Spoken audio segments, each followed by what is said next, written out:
বলো, জল খালি করা হচ্ছে। এখন জল খালি করা হচ্ছে। এটা কেন করা হচ্ছে? এই গাছটা এখন যাবে অন্য বাগানে, অন্য একজনের বাড়িতে। আচ্ছা, কেন করা হচ্ছে? অন্য বাগানে যাবে। কেন করছি, কেন বলো? তো এরকম ভাবে করা হচ্ছে কারণ যাতে মাছ যেই মাছ রয়েছে এই টবের মধ্যে, যে মাছগুলো রয়েছে সেই মাছগুলো যাতে বেরিয়ে না যায় জলের সঙ্গে। কি মাছ থাকে? Guppy much.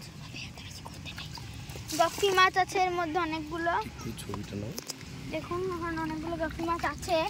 বাট এখনো একটা ওঠেনি কারণ এরা খুব বেশি জানে, মানে এরা জানে যে কারণ এরা জানে যে এমনি করে উঠে মগের সাথে উঠলে দেখুন নোংরাগুলো আস্তে আস্তে ক্লিন হয়ে যাবে সবকটাই এভাবে করলে। এগুলো সব আমেরিকা মিলে আছে, বাসুকি আছে, আমেরি পিওনি আছে। এগুলো হচ্ছে মাইক্রো ভ্যারাইটি। মাইক্রো ভ্যারাইটির বৈশিষ্ট্যটা একটু বলে দাও তুমি। এইটা হলো মাইক্রো ভ্যারাইটি। আর মাইক্রো ভ্যারাইটির বৈশিষ্ট্য হলো একদম গামলা ভর্তি করে ফুল দেবে। গামলা ভর্তি করে শুধু ফুল দিতেই থাকবে।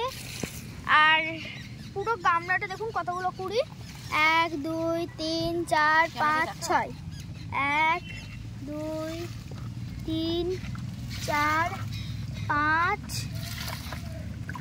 নম্বর কুড়ি, এই যে 6 নম্বর। একদম ব্যথা হয়ে যাচ্ছে। হ্যাঁ, আমি তো বলছি কাট করে দাও না, তুমি এগুলো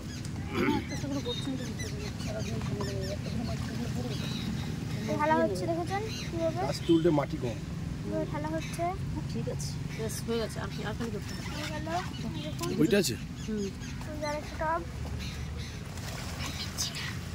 এবং তাড়াতাড়ি করে নিচ্ছে আমারা।